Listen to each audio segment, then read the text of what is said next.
The WNBA playoffs continued on Tuesday night with one team taking a commanding lead in their semifinal series and the other evening things up. So let's talk some W Hoops with Mark Schindler. He's the host of They've Got Now, and he joins me now. Mark, what's going on? Yo, Dexter, what's up, man? I'm good. How are you doing? I'm doing good, man. Been very busy, but enjoying these W playoffs for sure. And Mark, on Tuesday, we saw the Liberty go up 2-0 with a win over the Aces at home. What impressed you about the New York Liberty taking a commanding lead in this best-of-5 series against Las Vegas? Yeah, I think to me, there are a couple of things, but the number one thing I would say is just composure. I think they had a composure that they wouldn't have had last year in those moments. I think you even saw that in the first game against the Aces when, they were up double digits, but then the Aces come storming back in the third quarter, bring it to within 4. I believe Sandy Brondello calls a timeout. And Courtney Vandersloot played a really big part in kind of bringing everything together. So I think, again, it's the composure, being able to handle those things. And I think a lot of that comes in hands with, of course, Breanna Stewart's standout play, getting on top of who she is again as a player. And also, I think so much stems from what Sabrina Ionescu is doing, just so much more comfortable in these moments than she was last year. And that sets the tone for everybody. But then, not to keep going on and on, I think part of what stands out with this team is the depth, obviously. But Betnijah laney-hamilton, I thought, set the tone right away yesterday and in the first game with her defense. And she's played a huge part in keeping Chelsea Gray out of rhythm. Yeah, she's been fantastic. You're right about Sabrina Ionescu. She set the tone in both games, and we've talked before early in the season about how she's improved as a 3-level scorer, and we're seeing it now in the playoffs. Now, we've got to look at the Aces, right? They're proud defending back-to-back champions, so the question for me is, do you believe that they've got any fight left here to get them back into the series, and what do they need to do in order to win Game 3 and stay alive? Oh, absolutely. I would be pretty surprised, honestly, if the Aces don't win Game 3. But I still have the Liberty winning in 4. That's what I had before the season. Before the series, that's where I'm at now. I think just based on what we saw the entirety of this year.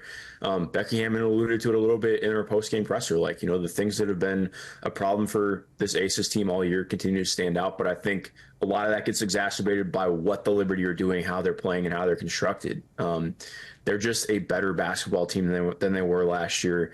They have so much more in tandem together. I think the defense, when you look at ratings, you look at all that stuff, it doesn't really look that different defensively on paper, but I think you can see it so comfortably watching. I thought, Jonquel Jones and Stewie, any kind of action that put those two on the same side of the court, it just felt like automatically a turnover or a missed basket for the Aces. This honestly, to me, this series low-key kind of feels like, obviously this isn't a final series, but this feels like watching Aces versus Sun in 2022. You had 2 pretty tight games, very cagey. Sun had leads, are able to come back to Connecticut, win a game, and then, end up falling in Game 4. And I feel similarly about where this series is headed, just based on everything we've seen so far. Obviously, never want to count out this team that has A'ja Wilson, that has a plethora of great talent and great minds on the bench. But I just think this is, the Liberty have been the better team all year. Yeah, they have been the better team all year, and they've looked at thus far in the series. They have that 2-0 lead, but I'm with you here.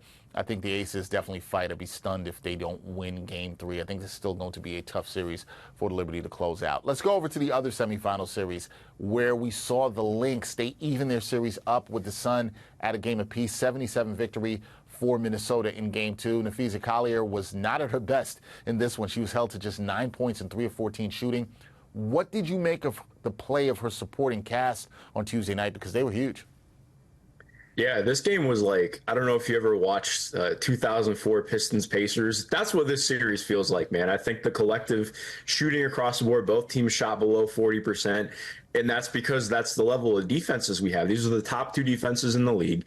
Very good offensive players, and I think it's interesting because you watch them, what they're trying to take away from one another, what they're trying to get to. These are still very good offensive teams, but it's just that level of defense is crazy. You look at what Minnesota's doing. I thought Alana Smith came up really big yesterday, again with her defense, but also hitting a couple of shots that just made it really difficult to keep Brionna Jones on court, which is a prevailing thing that's going to keep playing out in this series one way or another.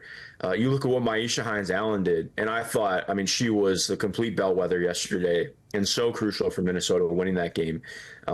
I believe she was a plus 11 off the bench. Obviously, plus minus is not everything, but getting her spurt to really win that, I thought it. To me, Connecticut's bench won them that game in the first round. I mean, in the first game of the series, you had what Veronica Burton was bringing. You had just that collective ability. But then I think when you look at Minnesota being able to snag those minutes off the bench in a game that ended up being this tight, that was absolutely crucial in securing this win.